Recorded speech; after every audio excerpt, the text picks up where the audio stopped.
तुमसे लागी बात बिहारी लगन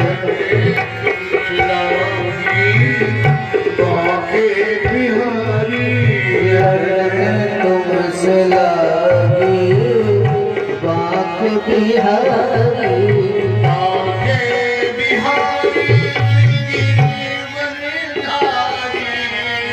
बात बिहारी श्री गिरवरधारी तुमसे लागी बात बिहारी तुमसे लागी बात बिहारी मैं जब नारी भरत गई थी मैं जब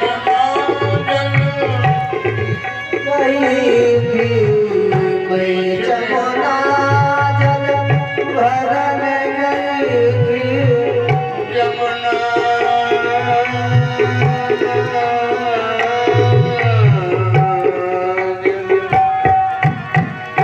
मैं जमुना भरन गई थी मैं जमुना जल भरन गई थी मार्ग में मारी मटकिया जिंदगी मटकिया तुम नजला जनमी की कपड़ी जन्म में कपटी जन्म की कपटी तुम लाला जन्म की कपटी तुम नंद लाला तुमसे लागी बाके बिहारी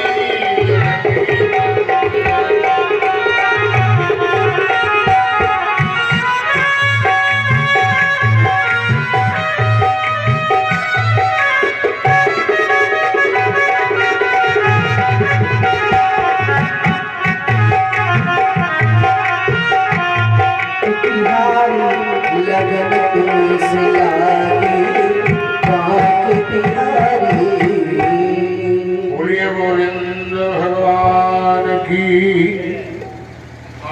सज्जनों एवं भगवान के परम भक्तों, आइए हमारे संत भगवान ने कितना सुंदर आप लोगों को बताया। वैसे भी हम ये कहते हैं, आप लोगों ने तो कई बार कथाएं सुनी हैं, पर अब हमें थोड़ा सा बताएंगे कि भगवान ने तुम्हें दिया क्या है। भगवान ने आप लोगों को क्या दिया है? हमें क्या मिला है परमात्मा से? कुछ लोग कहते हैं शरीर दिया है। ये शरीर तो माता पिता की देन है, देवताओं की देन है, देवताओं की अनुकंपा है, कृपा है, माता पिता की देन है। पर भगवान ने क्या दिया है? विषय ये है कि हमें भगवान से क्या मिला है। आइए, खैर सुने हो कई बार, न समझ पाए होगे, अब हम बताएंगे नहीं। भगवान के पास मन नहीं है, उसका नाम है अमना। परमात्मा का नाम है अमना, मन रहित है। वो मन कहाँ है? वो मन जो है संसार को दिया है। परमात्मा ने ये मन जो है संसार को दिया है। इसीलिए जहाँ मन नहीं होगा वहाँ काम कैसे बनेगा? नहीं कहते मन से काम न किया होगा। ये मन तो सब काम कराता। ये परमात्मा ने ऐसे मन को दिया है कि मन ही के द्वारा ये सब काम कर रहे हैं। माता मन है और मन ही घुमाता है। देखो हमारे कवि कल्पना करते हैं क्या, जरा विचार करेंगे कि मन ही ईश्वर, मन ही देवता, और मन से बड़ा न कोई। मन ही देवता, मन ही ईश्वर, मन से बड़ा न कोई। भले बुरे सारे कर्मों को करता और करा, दर्पण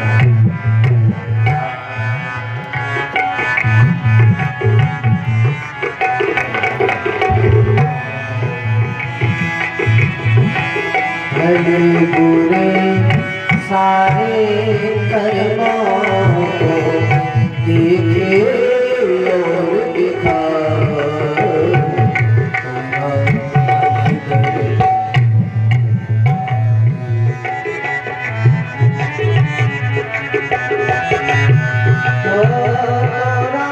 मन दर्पण कहलाए, भले बुरे सारे कर्मों को देखे और दिखाए।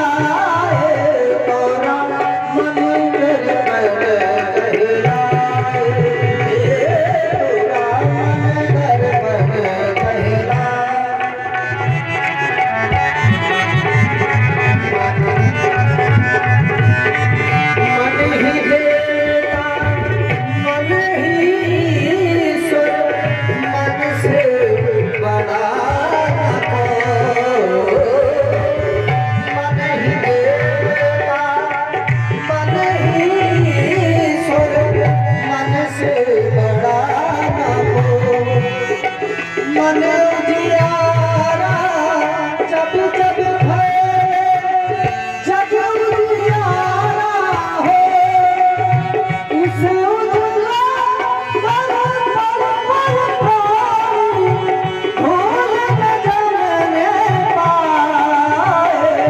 तोरा मन दर्पण कहलाए, तोरा मन दर्पण कहलाए। सुख की कलियां दुख के ओट, सुख सबका आधार। सुख की कलियां दुख के आते, मन सबका आधार। मन से कोई बात छुपे ना, मन के नैन हजार। जग से चाहे भागल कोई, मन से भाग न पाए। तोरा मन दर्पण कहलाए, तोरा मन दर्पण कहलाए, तोरा मन दर्पण कहलाए, तोरा मन दर्पण कहलाए। सज्जनों, यही तो हम बता रहे हैं, हमारे संत महात्मा बताते हैं। अभी हमारे पंडित जी ने भी बताया यही कि मानव जीवन है क्या है? मानव जीवन ये तन के बड़े भाग से जब कवों की करुणा कर नर देहि, जब करुणा परमात्मा करता है तब मानव का जीवन मिलता है। और वो भी कितना अच्छा, मनुष्य कितना अच्छा अच्छा खाता है, फिर भी इसकी न चमड़ी काम आती है न हड्डी काम आती है। वो पशु केवल घास खाता है, उसकी चमड़ी भी काम आती है, टट्टी भी काम आती है, हड्डी भी काम आती है, हर एक अंग काम आता है।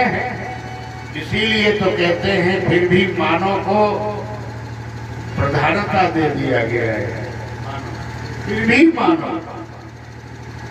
तो आइए सज्जनों, हमारे संत जी की बाणी थी, आप लोग समझें उसको, सरल भाषा में समझें। बड़ा अच्छा इन्होंने बताया। और आगे चले, हम कहाँ सुना रहे थे परीक्षित जी? अब बताओ कहाँ सुन रहे थे? हम कहाँ सुना रहे थे कथा? हैं? चलो खैर, ऐसा न करियो कि केवल कथा ही सुनत रहो और पल्ले को न पड़े। हाँ, कथा सुन डालो, कथा सुन डालो, पल्ले एक भी न पड़े। एक माता जी हती तो रोजाना कथा में आवे बहुधरों में, और जो दिन चढ़ती हती अंतिम दिन हतो हुई दिन माता जी ना आई। तो पंडित जी ने सोचा हुई माता जी बहुत समझती थी कथा, खूब रोती थी कथा, और आज क्यों नहीं आई? तो बेचारे शाम को जब कथा हो गई तो उनके दरवाजे पहुंची जाए, माता जी आज काहे नहीं आई? बोली पंडित जी हमें तुम्हें देख के बहुत रोए आवत। बोले काहे भाई, तुम तो समझती होगी, रोती काहे नहीं? बोले रोए एक ही वजह से आवत कि हमारे घर एक बकरा पलो है तो वो ऐसे बोले चिल्लात रहो, 7 में दिनों की हवा निकल गई। तो हमने सोचा कहूँ ऐसा तो नहीं है कि वही मर्द तुम का वही बड़र बड़र कर रहे दिन भर, वह 7वां दिन है, कहूँ तुम आई ना हवा निकल जाए। पंडित जी ने हाथ जोड़े, बोले माता जी यही केवल पल्ले पर यही कथा सुनती रही, तो देखो कथा सुनो पर समझो ज्यादा है। ये हम तो सागर को गागर में भर रहे हैं, अथाह सागर है, फिर भी समझाने का भरसक प्रयास यही करते हैं कि आप लोगों के ये कथा समझ में आवे है कि वास्तविक ये है क्या। तो आइए महाराज, उस दक्षिणा नाम की बेटी को जब किसी ने स्वीकार नहीं किया, तब इन्होंने कहा जाओ कलयुग तलक ये हमारा नियम चलेगा। संत भगवान ने वाणी कर दी कि अगर बेटा होता तो रख लेते, बेटी नहीं रखी तो जाओ आज से बेटी का ही महत्व ज्यादा होगा, बेटी का ही बेटा सबसे पहले नाना नानी का पिंडा पार सकता, अधिकार कर सकता है, मुक्ति कर सकता है, बाद में अपने माता पिता दाई बाबा का पिंडा पारे। ये बेटे को बेटी के भाग्य को बता दिया और बेटी को जल महत्व दे दिया है। आज भी वही चला आ रहा है, अगर गया भी कर रहे हैं तो पहले ममाने से करो, है नाना नानी के पिंडा पारो, इसके बाद अपने माता पिता को उद्धार कर सकते हो। ये महाराज रुचि नाम के महात्मा का ये निर्देश हो गया, आज भी वही चला आ रहा है। अगर बेटा नहीं है तो बेटी का भी बेटा उद्धार कर सकता है। ये महाराज इनका हुआ। और यज्ञ भगवान ने दक्षिणा को स्वीकार किया, इसीलिए यज्ञ में आचार्य लोग नहीं कहने लगते हैं भाई दक्षिणा दो, बिना दक्षिणा के यज्ञ नहीं, क्योंकि यज्ञ भगवान ने कहा कि दक्षिणा तुम मेरे साथ रहोगी और जहां तुम न होगी वहां उसका कार्य पूर्ण नहीं होगा, इसलिए दक्षिणा जरूरी है? तो यज्ञ में दक्षिणा यज्ञ के साथ रहने लगी। इनका अग्निहोत्र वंश चला है सज्जनों, बड़ा सुंदर अग्नि का वंश, अग्नि की 7 अग्निदेव की 7 जिह्वाएं हैं और इनसे बड़ा सुंदर वंश चला। इसके आगे दूसरी बेटी का वंश वर्णन बताया। सुखदेवाचार्य कहने लगे, हे राजन, दूसरी बेटी का नाम था देवभूति। बोले महाराज जी ये देवभूति, यहाँ बड़ी सुंदर थी और कोई विवाह के लिए तैयार नहीं हो रहा था। आज भी है सज्जनों, जिसके घर में बेटी विवाह और बैठी हो, उस माता पिता के हृदय से पूछो, रात को नींद नहीं आती। ऐसे 7 लोग ऐसे अभागे होते हैं जो रात को रोते हैं। कौन? कि जिस पत्नी की तरुणाई में पति का देहांत हो गया हो,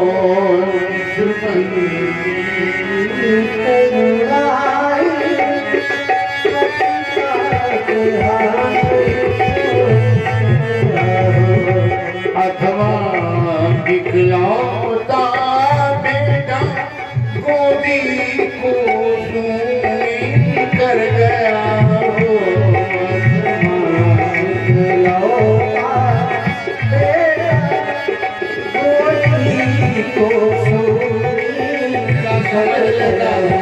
कैसे लोग हैं? कौन? पर्दे की चिंता हो जिसको, ऊपर से पानी गिरता हो, पर्दे की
की आत्मा क्या कहती है? कस्मई हृदय आत्महन भीतर कहा, बड़ा वितर्क उठता है कि हम किस घर में विदा करें जहां हमारी बेटी सुखी रहे। आज महाराज मन भी सोचते हैं, जिसके यहाँ जाते हैं मना हो जाता है। महाराज जब कहीं कुछ नहीं हुआ तो तभी ये भगवान की शरण में गए। और प्यारे आज भी है, अगर तुम्हारा काम कहीं न बनता हो तो भगवान की शरण में जाओ, भगवान को भाव से अर्पण कर दो कार्य की, प्रभु अब हम तो नहीं जान पा रहे हैं, अब आप ही देखें, आप ही काम करें। क्योंकि अपने अपने धर्म की सबका को पीर, और तुम्हें पीर सब धर्म की धन्य धन्य रहे। हे प्रभु आपको तो सबके घर की याद है।